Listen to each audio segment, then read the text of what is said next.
month of April is just around the corner, and that of course means one thing, folks. We have to talk about the new upcoming Nintendo Switch games. Now, admittedly, it's been kind of a quiet 2019 so far for the Switch, but that's all changing in the month of April. I'm sitting here looking at all these games coming out, all these games that I definitely need to pick up, and I'm like, do I need to sell a kidney? Because I'm sure as hell not selling any of my old games. I'll just sell a kidney and eat some ramen for the whole month of April. So what is coming out in the month of April? What should have you excited and what should have you hyped up? Sit back, relax, make sure you subscribe to the channel, and let's talk about the upcoming Nintendo Switch games for the month of April 2019. Hey, RGT 85. Hey, Sean. Oh my god, it's Stevie Richards!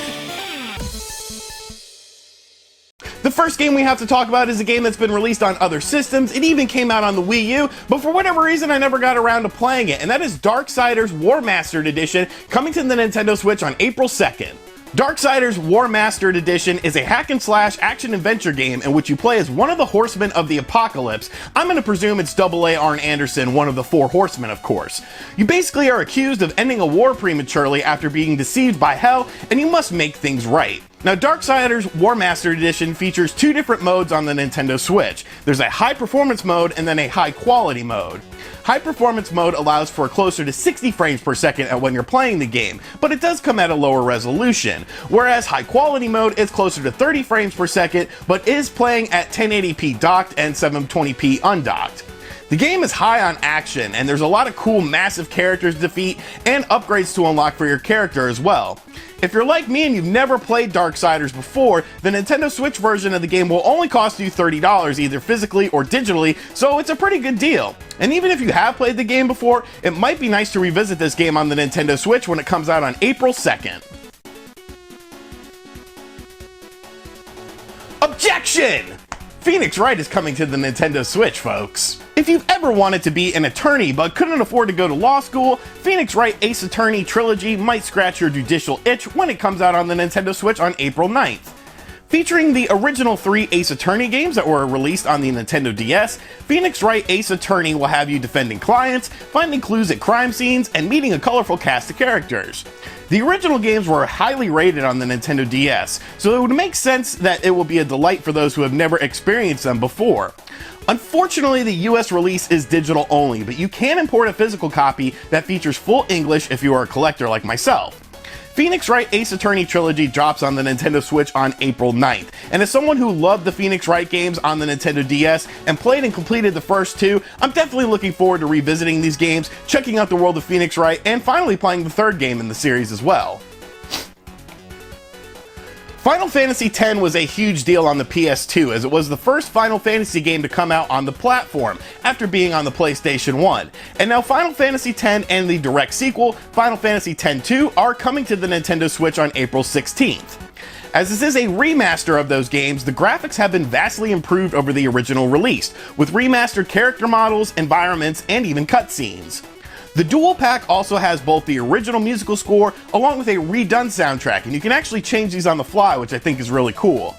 Considering you're getting 2 massive traditional JRPGs, you'll have a ton of content to check out in this classic turn-based game. It is worth mentioning that if you decide to pick up the physical version, X-2 is a mandatory download and it is not available on the cart. You can, however, import this from Asia and get 2 cartridges featuring both of the games.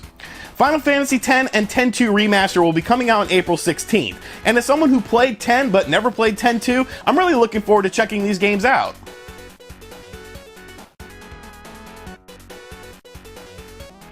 Fans of games like Harvest Moon and Stardew Valley should have My Time at Porsche on their radar when it comes out on April 16th. You basically inherit your father's workshop and must reclaim it back to greatness, along with helping out the town of Porsche as the best builder there is. You do various things like farming, crafting, and resource gathering, along with developing relationships with various people in the town of Porsche. You'll come across different dungeons and different caves in which you'll have to engage in combat as well in order to get new and more resources. The game uses a whimsical art style and has an interesting vibe to it in a massive 3D world, and it seems like there's going to be a lot to explore and do in the town of Porsche, with different characters to meet, relationships to build, side quests to do, and mini-games. My Time in Porsche hits the Nintendo Switch on April 16th, and if time permits, I'm looking forward to checking it out.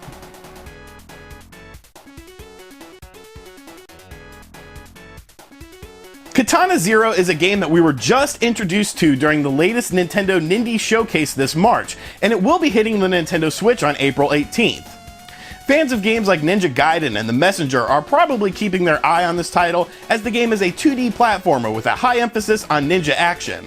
There are multiple ways to complete a level, and the combat seems very fast and hectic, in which you can actually reflect bullets with your blades when enemies are attacking you. Katana Zero looks very clean and offers a lot of cool looking level settings, along with a ton of blood and violence. Not too much has really been said about the story of the game, but with gameplay looking this good, everything else is honestly just an added bonus for me. Katana Zero is hitting the Nintendo Switch on April 18th, and is definitely a game I'm looking forward to checking out.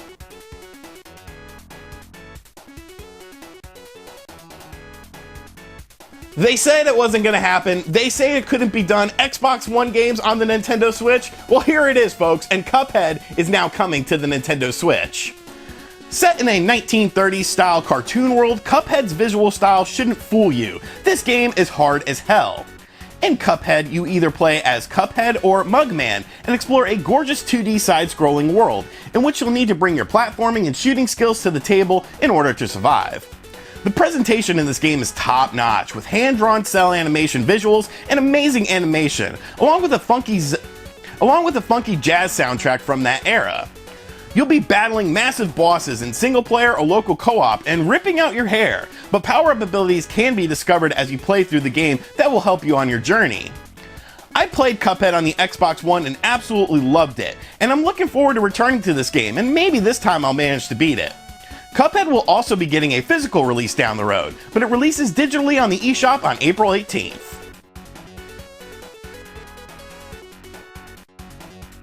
Mortal Kombat has been the most brutal fighting series since the early 90s, and the latest edition, Mortal Kombat 11, returns to a Nintendo platform when it releases on the Switch on April 23rd. The last time Nintendo platform owners have seen a Mortal Kombat was back on the Wii, and a lot has changed in the series since then. Mortal Kombat 11 features a deep fighting system with a lot of customization, including a gear system to make your character look more how you want them to look. Of course, Mortal Kombat 11 is very high on violence, and aside from the fatalities, this game also introduces fatal blows and crushing blows that can change the tide of battle into your favor. A lot of people are wondering how the Nintendo Switch version will handle performance-wise versus the Xbox One and the PS4 version, and honestly, I'm one of them, so hopefully what we've seen from this game so far is indicative of what we'll see in the Nintendo Switch version of the game. Mortal Kombat 11 hits the Nintendo Switch on April 23rd, and honestly, I cannot wait to check it out.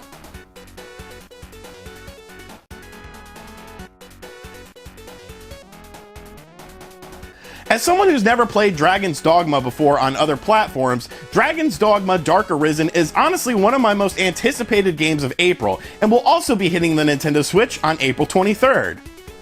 An action RPG game set in a massive open world, Dragon's Dogma Dark Arisen features all of the DLC from the original release of the game, which even includes more content. You'll be taking out dragons, upgrading your character, battling hordes of creatures, and much, much more. There's a ton of different weapons to acquire in the game, such as long-range weapons and melee weapons, along with various forms of armor to match a playstyle to your liking. The Nintendo Switch version of the game is looking very impressive from a visual standpoint, and although it was originally released on the Xbox 360 and PS3, it still looks good today, as it was released on the PS4 and Xbox One as well. With a ton of different quests to complete and characters to meet along the way, Dragon's Dogma Dark Arisen seems like a perfect fit for the Nintendo Switch, and at only $30 should end up being a big hit on the platform. Fans of games like Fable and Elder Scrolls should definitely be looking forward to checking this game out. And in case you did not get enough action RPG love with games like Dragon's Dogma, Square Enix is bringing yet another game to the Nintendo Switch in the month of April with Final Fantasy XII The Zodiac Age on April 30th. A remaster of Final Fantasy XII, this was the first mainline Final Fantasy game to adapt an action battle system instead of the traditional turn-based style. The Zodiac Age has been remastered for modern platforms and features HD visuals along with enhanced shadows and textures. The job selection has been expanded as well, allowing for 12 different jobs that will change how your character plays and battles. There's yet another massive open world to explore with different quests, mini-games, and much more to check out.